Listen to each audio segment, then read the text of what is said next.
You know what's interesting? Most folks would never think to question kindness. It's like questioning sunshine or clean water. But I'm here today to tell you something that might shake up your thinking a bit. Sometimes too much of a good thing can actually hold you back. And yes, that includes kindness. Now, don't get me wrong. Kindness is wonderful. It's one of those things that makes life worth living. But like anything else in life, it needs balance. It needs wisdom behind it. Otherwise, that very kindness can become the chain that keeps you from reaching your full potential. I've watched people for decades now, studied success and failure, and I've noticed something fascinating. Some of the kindest people I know are also the ones struggling the most in life. Not because kindness is bad, but because they've never learned to balance kindness with personal strength.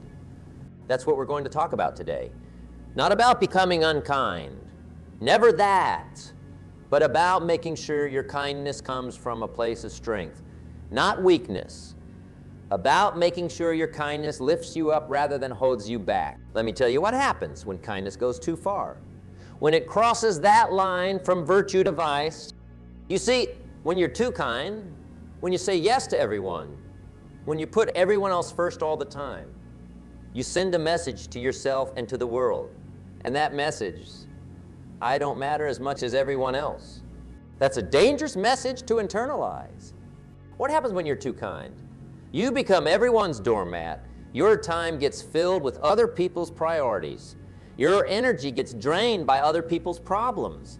Your resources get spent on other people's needs. And at the end of the day, at the end of the week, at the end of your life, what's left for you and your dreams?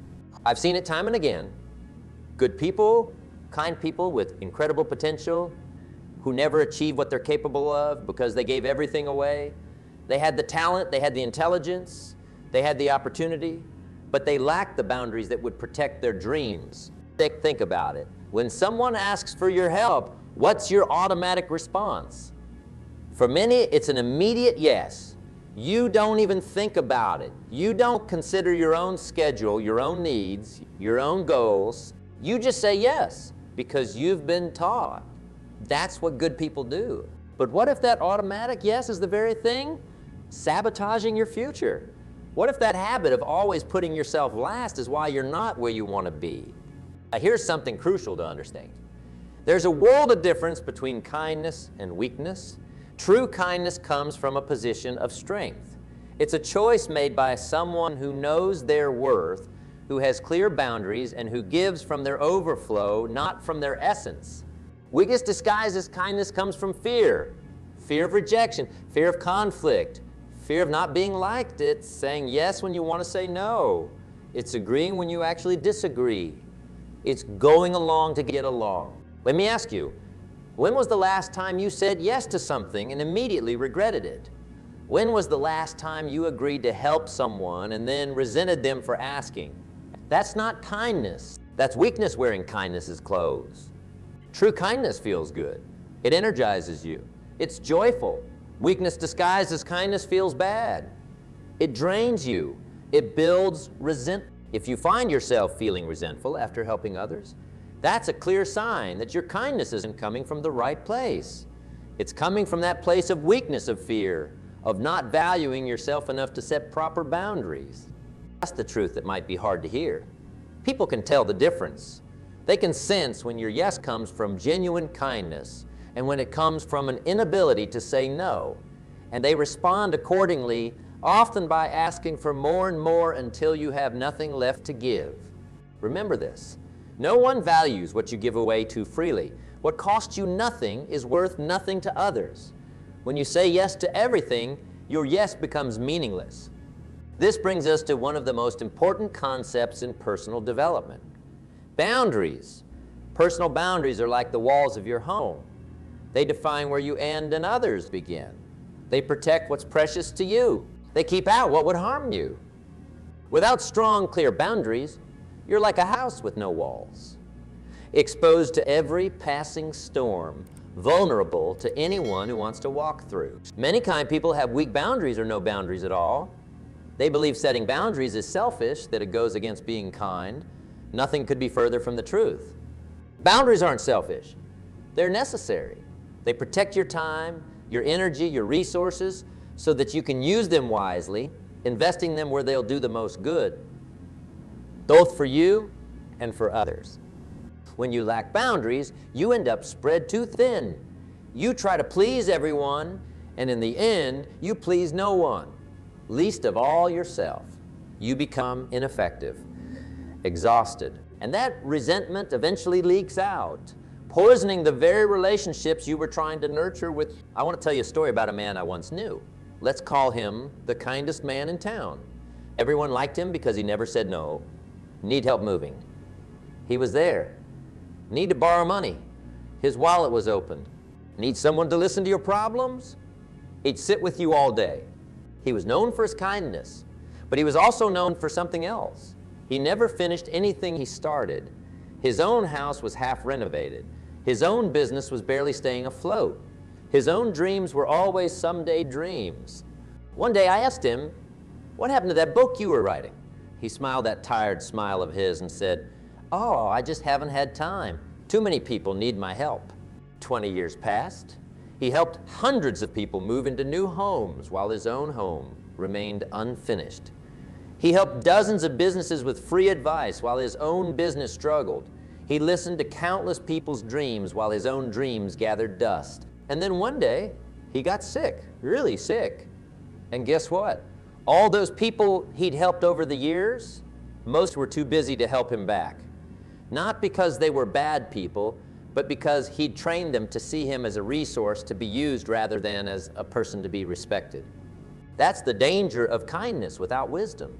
It creates one-way relationships. It trains people to take from you rather than exchange with you. It sets you up to give and give until you have nothing left.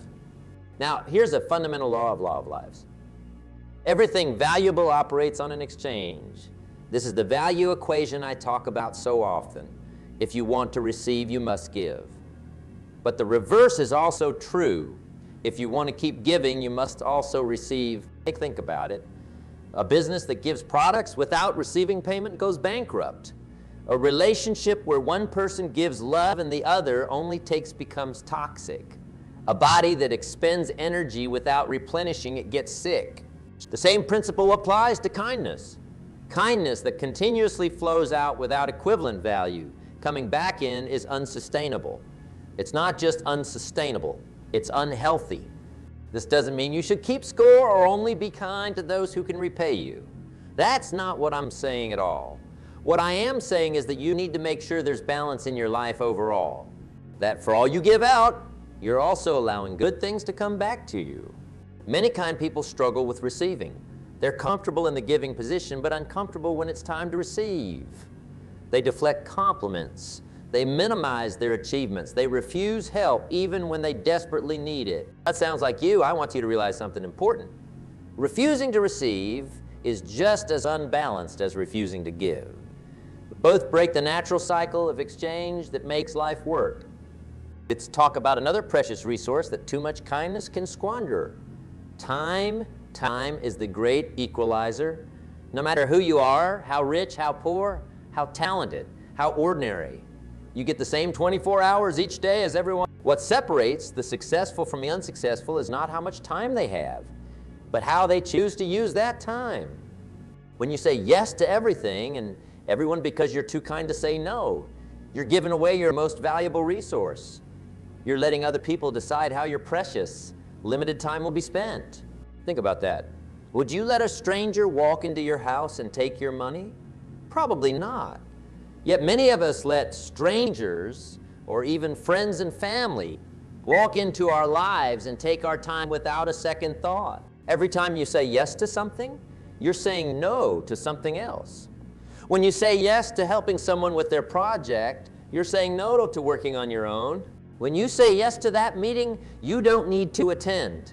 You're saying no to time with your family or time to take care of your health. Being too kind with your time means you end up with no time for the things that matter most to you. And at the end of your life, will you look back and be proud that you attended all those meaningless meetings? Or will you regret the dreams you never pursued, the relationships you neglected, The life you didn't fully live? This is why learning to say no is one of the kindest things you can do for yourself and ultimately for others too. Because when you protect your time and use it wisely, you can achieve more, create more value, and ultimately have more to give from a place of abundance rather than scarcity. Now let's talk about another dangerous aspect of excessive kindness: self-sacrifice. Our culture often glorifies self-sacrifice. We celebrate those who give up everything for others. And in certain contexts, like parents caring for children or soldiers protecting their country, self-sacrifice can indeed be noble as a day-to-day way of living. Self-sacrifice is usually counterproductive. It's like constantly draining your car's gas tank to fill other people's cars, and then wondering why you can't get anywhere yourself. Here's a truth that might seem paradoxical at first.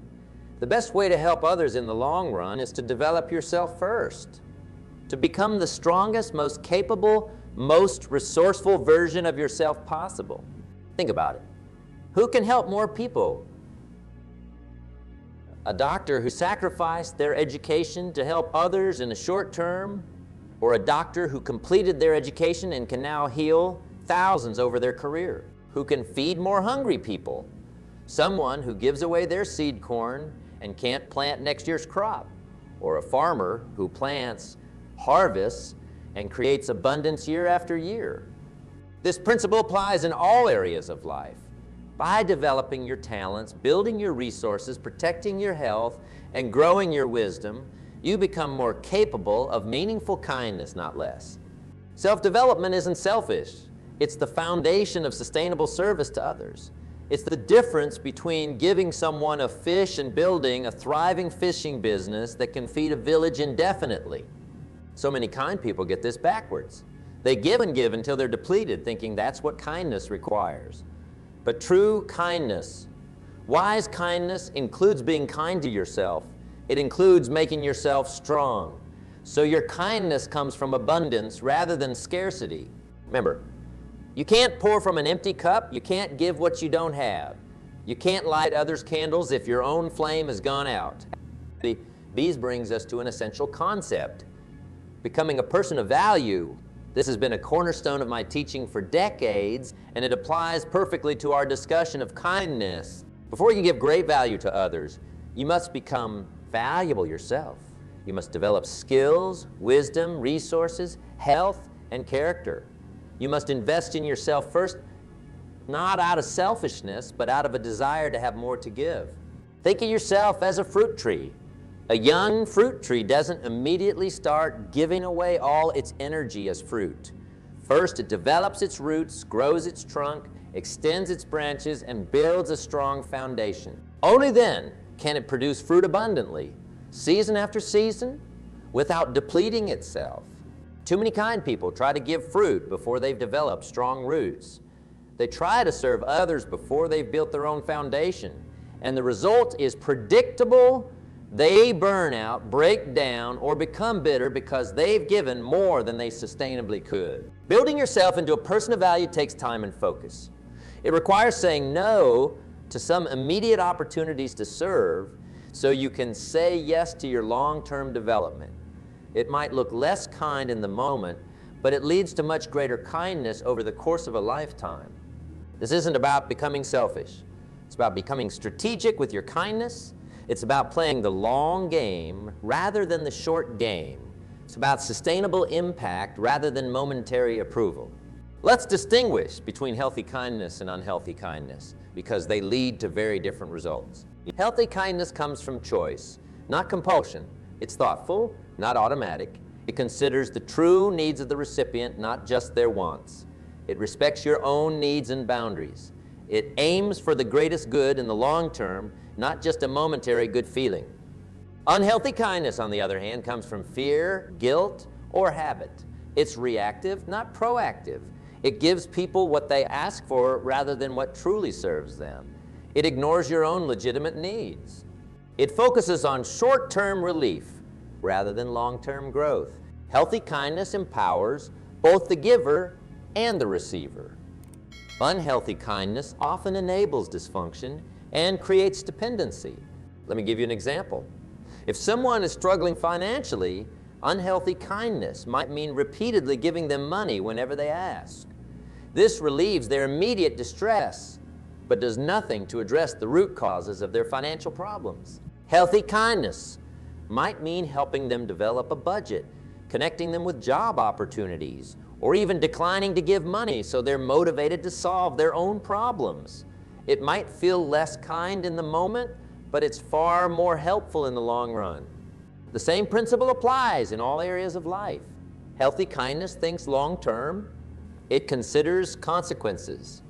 It aims to truly help, not just to alleviate guilt or avoid conflict. So how do we practice healthy kindness? How do we be kind without letting kindness hold us back? Here are some practical strategies. First, develop strong, clear boundaries. Know what you will and won't do. Know where your responsibilities end and others begin. Be willing to communicate these boundaries clearly and calmly, without apology or aggression. Second, practice thoughtful, not automatic giving. Before you say yes to a request, pause. Ask yourself, is this the best use of my time and resources? Will this truly help the other person in the long run? Can I give this freely, without resentment? If the answer to any of these questions is no, that's a sign you should probably decline. Third, become comfortable with the word no. Practice saying it kindly but firmly. Remember that no is a complete sentence. You don't need to over-explain or justify your boundaries. A simple "I'm sorry, I can't take that on right now" is sufficient. Fourth, value your own time and energy. Schedule time for your priorities first before you give your time away to others. Just as you'd put on your own oxygen mask before helping others on an airplane, you need to secure your own fundamental needs before trying to meet everyone else's. Fifth, seek balanced relationships. Be wary of one-way relationships where you're always giving and the other person is always taking. Healthy relationships involve mutual give and take, mutual respect, mutual appreciation. Six, give where it counts. Not all giving opportunities are created equal. Some will leverage your unique talents and create enormous value. Others will waste your gifts and produce little return. Be strategic about where you invest your kindness for maximum impact. Seventh, develop yourself relentlessly. Remember, the more valuable you become, the more value you can give to others. Invest in your skills, your knowledge, your health, your character, your resources. This isn't selfish. It's the foundation of sustainable service. Let's talk more about the power of saying no. For many kind people, this simple word feels almost impossible to say. They'll twist themselves into knots, overcommit, exhaust themselves, all to avoid saying that one small word. But here's the truth. No is one of the most powerful words in your vocabulary. It protects your time, your energy, your focus, your priorities. It prevents overcommitment and burnout. It keeps you true to yourself and your most important values. Every significant achievement requires saying no to 1,000 distractions. Every focused effort requires saying no to dozens of side paths. Every deep relationship requires saying no to countless shallow ones. If you can't say no, you can't say yes in any meaningful way. Your yes becomes empty because it's not a choice. It's just your default response to everything. Learning to say no kindly but firmly is a skill that takes practice. It might feel uncomfortable at first, especially if you've built your identity around always saying yes. But with time, it gets easier. And the results? More energy, more focus, more achievement, more meaningful impact. Make it well worth the initial discomfort. When you're considering whether to say yes or no to a request, ask yourself these questions. Does this align with my values and priorities? Do I have the time and energy to do this well? Will saying yes to this mean saying no to something more important? Will I feel resentful if I agree to this? These questions can help you make more conscious choices about where you invest your kindness, rather than scattering it indiscriminately. Now let's talk about building strength alongside kindness, because that's really what this is all about. Not becoming less kind, but becoming more strong. Strength and kindness are not opposites. In fact, they enhance each other. Kindness without strength becomes weakness. Strength without kindness becomes harshness. The ideal is to develop both, to be both strong and kind. What does strength look like? It looks like clear boundaries. It looks like the courage to face conflict when necessary. It looks like the discipline to do what's right, not just what's easy or approved of. It looks like the confidence to stand your ground when needed. It looks like the wisdom to think long-term, not just short-term. Building these qualities doesn't happen overnight. It's a process, a practice, a daily choice to value truth alongside harmony, to value effectiveness alongside agreeableness, to value real help alongside momentary comfort. As you develop these qualities of strength, your kindness becomes more powerful, more impactful, more transformative. You become the kind of person who doesn't just make others feel good temporarily, but who helps them become better permanently. That's the difference between weak kindness and strong kindness. Weak kindness makes people feel good, but keeps them dependent.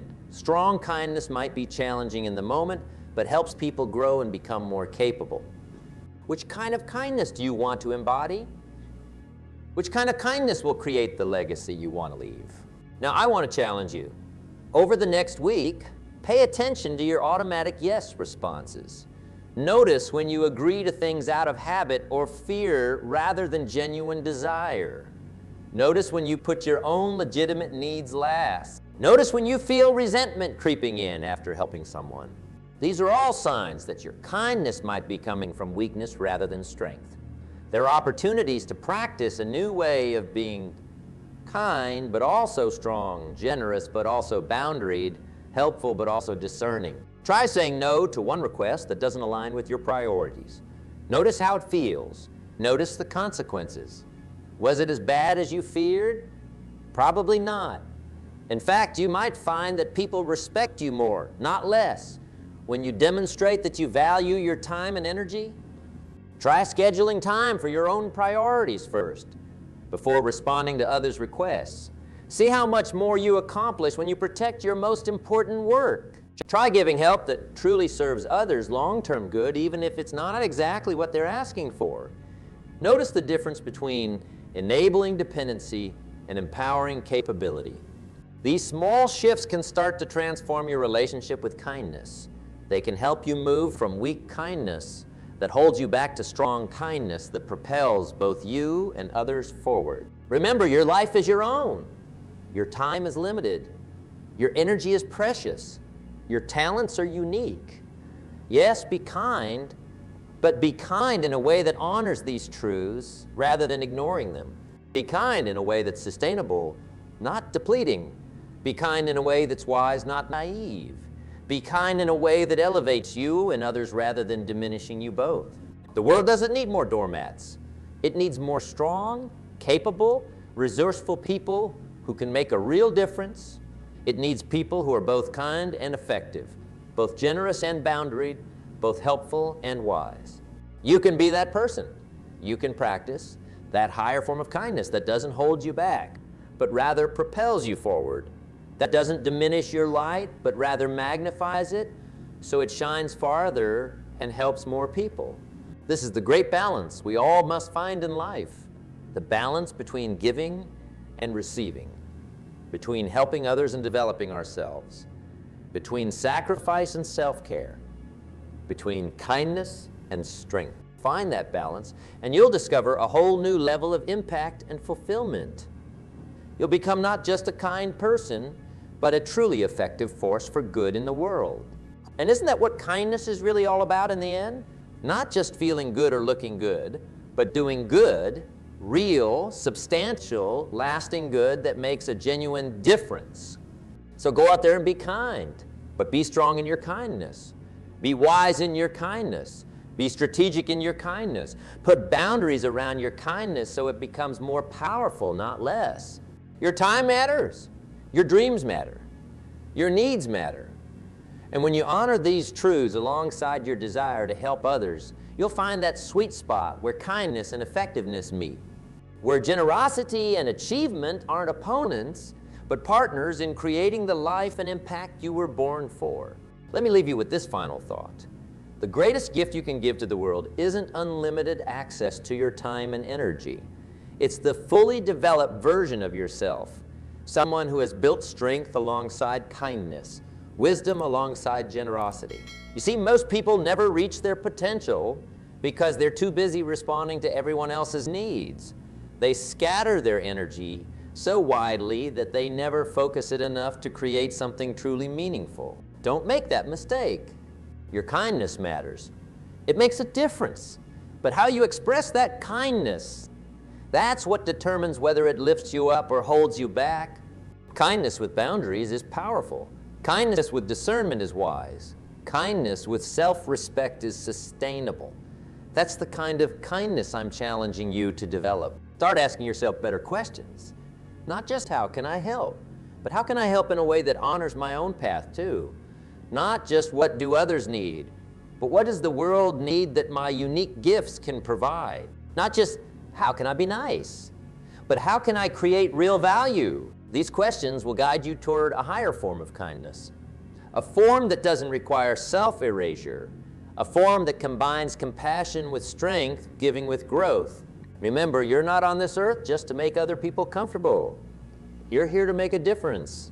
And sometimes making a difference means being willing to say no to good things so you can say yes to great things.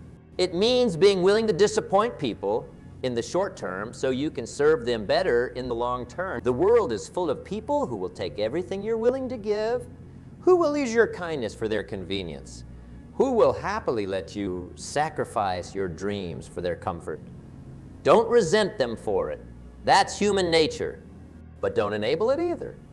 Instead, decide today to practice kindness from a position of strength, to give because you choose to, not because you're afraid not to help in ways that truly serve, not just ways that temporarily please. This shift, Eber, from weak kindness to strong kindness, will transform not just your results, but also your relationships. People actually respect boundaries. They value what costs something. They appreciate help that comes freely, not reluctantly. So go forward with both kindness and courage. Be generous, but also be wise. Care for others, but also care for yourself. Give abundantly, but also receive gratefully. And find that balance. And you'll discover what I learned long ago, that true kindness doesn't hold you back. It propels you forward, but only when it's paired with the strength to stand your ground, the wisdom to choose your battles, and the courage to sometimes put yourself first. That's how you turn kindness from a chain into a wing. That's how you ensure that your goodness becomes your strength, not your limitation.